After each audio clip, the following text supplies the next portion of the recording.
Capítulo 3. Voluntários. As hostilidades paraguaias na porção centro-meridional do território brasileiro avançaram em duas direções, norte e sul. Abrangeram ampla região do continente. Alcançaram as etnias indígenas da Bolívia, Paraguai, Argentina e Uruguai. Exigiram o aumento das responsabilidades das nações com a manutenção do patrimônio no presente e o respeito à conservação das tradições do passado. O governo monárquico exercitou a paciência com tolerância às agressividades e concedeu considerável tempo ao Paraguai para devida reconsideração ao atentado.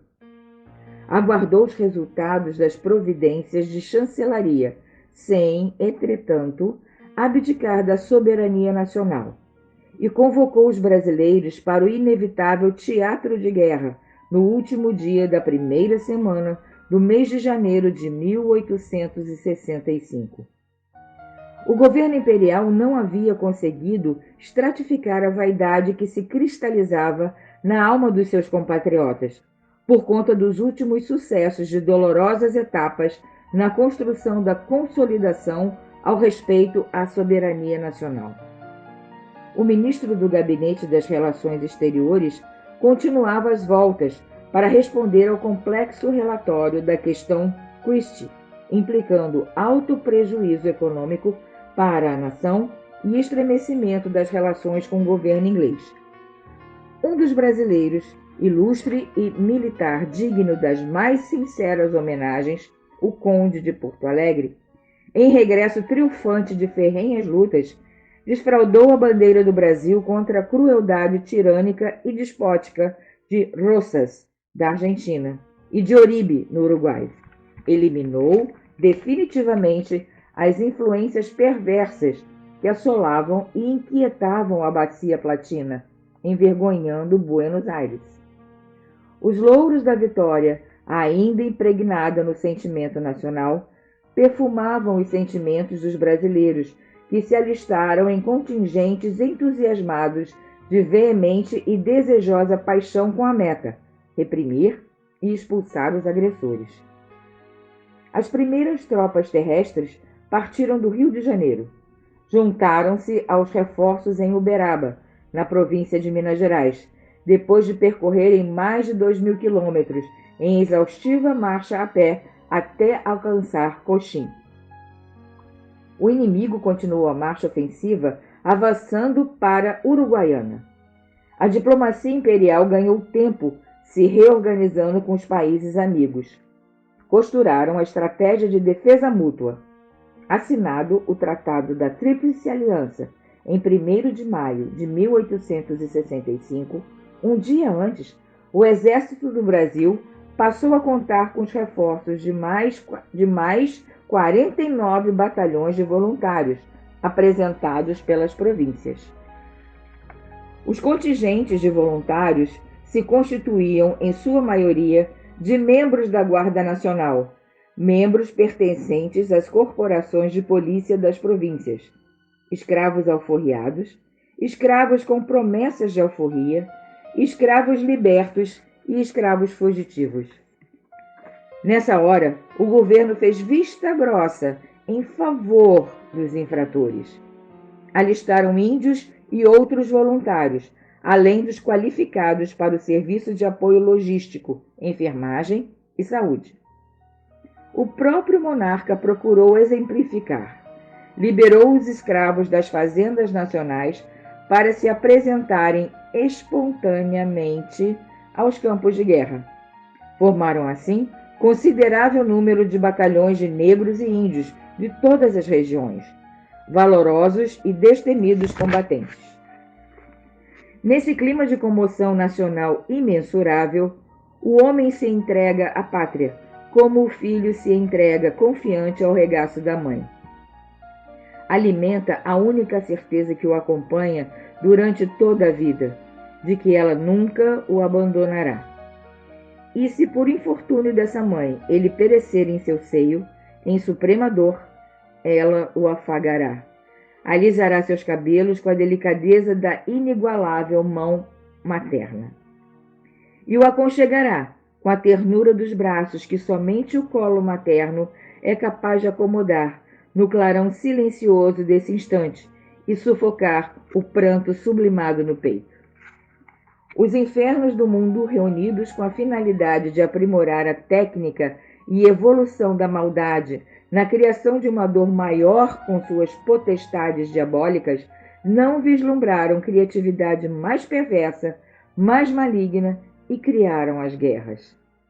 As guerras fraticidas, em que a pátria ultrajada oferece em defesa da honra o que tem de melhor no imo, os filhos amados. As sementes de grandeza do amanhã. Esses retribuem em intensidade sem dimensão, se despojam sem temor no limite do holocausto para verem livres e soberanas. Mulheres virtuosas tornam-se viúvas de maridos vivos, filhos órfãos, irmãs que não voltarão a ver os irmãos. Amigos que se devotam a preço recíproco despedem-se para sempre ou se reverão mutilados, dependentes.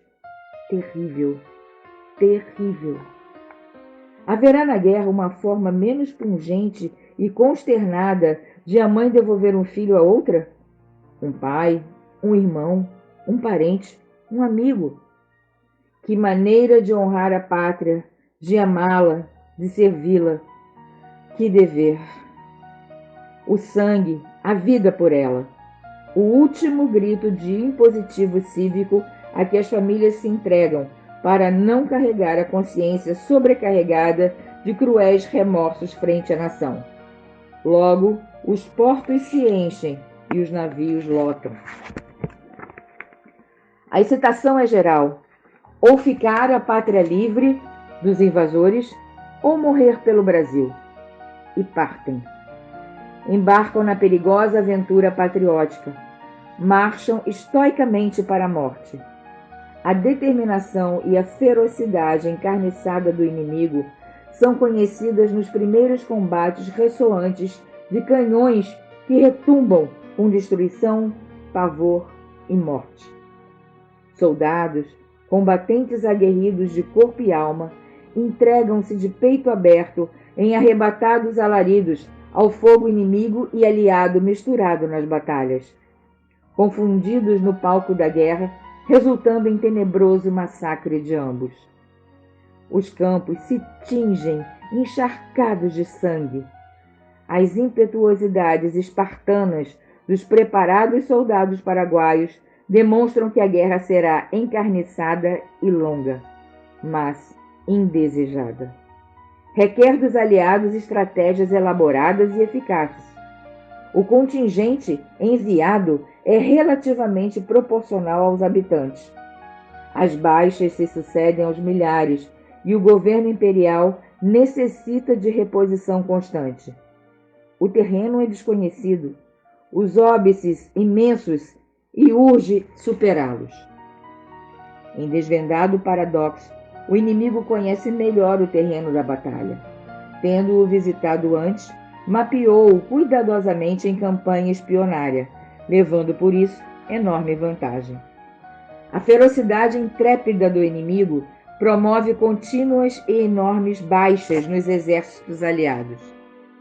As províncias devem mandar até 1% de sua população para se juntar ao exército na manutenção do contingente. A situação é dramática. Estrepitosa vitória da esquadra brasileira em 24 de maio de 1866, no combate travado na Batalha do Tuiuiu, revigora as disposições dos aliados, mesmo ante significativas baixas. A notícia atravessa os mares e corta o Oceano Atlântico em direção à Europa cansada.